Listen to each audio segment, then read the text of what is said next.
प्रिय छात्र छात्राओं, भूगोल की क्लास में आपका स्वागत है। आज हम पढ़ेंगे अपना जो पाठ नंबर 3 और वो पाठ है जनसंख्या संगठन। जनसंख्या की जो विभिन्न विशेषताएं हैं, जनसंख्या के जो विभिन्न घटक होते हैं, उन्हीं को हम जनसंख्या संगठन के नाम से जानते हैं। हम देखते हैं कि किसी भी देश में विभिन्न प्रकार के लोग रहते हैं। कुछ लोग आयु के आधार पर, कुछ लोग लिंग के आधार पर, कुछ लोग व्यवसाय के आधार पर, शिक्षा और जीवन प्रत्याशा के आधार पर उनको अलग अलग विभाजित किया जाता है।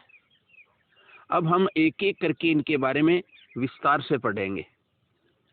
पहले है लिंग संगठन। लिंग संगठन का तात्पर्य है लिंगानुपात। स्त्री और पुरुष के बीच जो अनुपात है वही लिंगानुपात कहलाता है।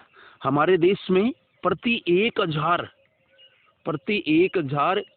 पुरुषों पर महिलाओं की संख्या को लिंगानुपात कहा जाता है।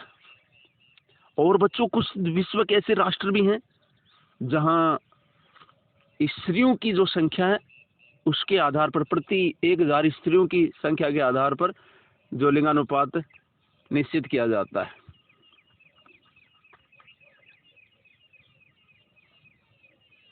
अब देखिए, अगर हम विश्व के कई ऐसे देश हैं जहां निम्न सूत्र से लिंगानुपात निकाला जाता है।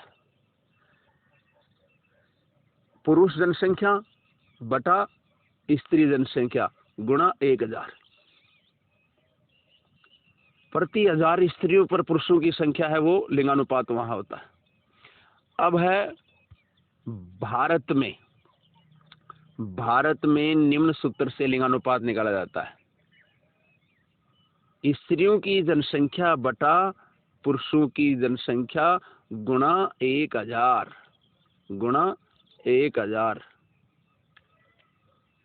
ये जो निम्न सूत्र दिया है, ये भारत में जो इस प्रकार से लिंगानुपात निकाला जाता है। लिंग अनुपात किसी देश की में स्त्रियों की स्थिति के संबंध में महत्वपूर्ण सूचना होती है। अर्थात जहां लिंगानुपात अधिक होगा, समझो कि वहां स्त्रियों का जो मान सम्मान अधिक होता है।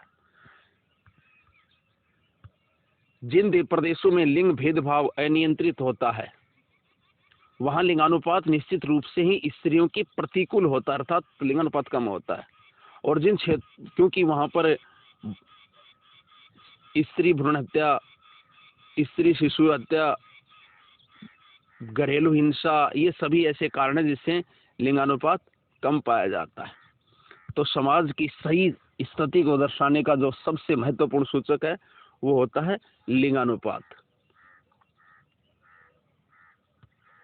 उसके बाद है विश्व की जनसंख्या और जनसंख्या का औसत लिंगानुपात प्रति 1000 पुरुषों पर 990 है। कितना है? 990। ये पूरे विश्व का लिंगानुपात है। विश्व में उच्चतम लिंगानुपात लेटविया में दर्ज किया गया है, जहां कितना बताया गया है? 1187। इसके विपरीत निम्नतम लिंगानुपात संयुक्त अरब अमीरात में दर्ज किया गया है, 468।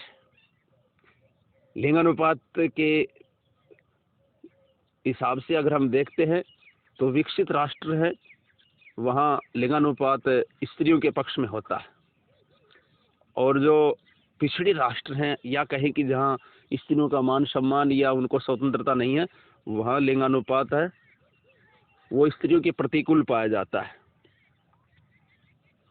सामान्यतः एशिया में लिंगानुपात निम्न है।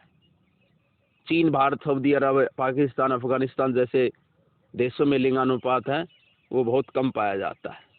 दूसरी तरफ हम देखते हैं रूस और यूरोप के कई ऐसे देश हैं जहाँ लिंगानुपात स्त्रियों के पक्ष में पाया जाता है। तो ये था लिंगानुपात पर टॉपिक। अब अगला हमारा जो टॉपिक होगा आयु संरचना। अब हम अगली क्लास में पढ़ेंगे।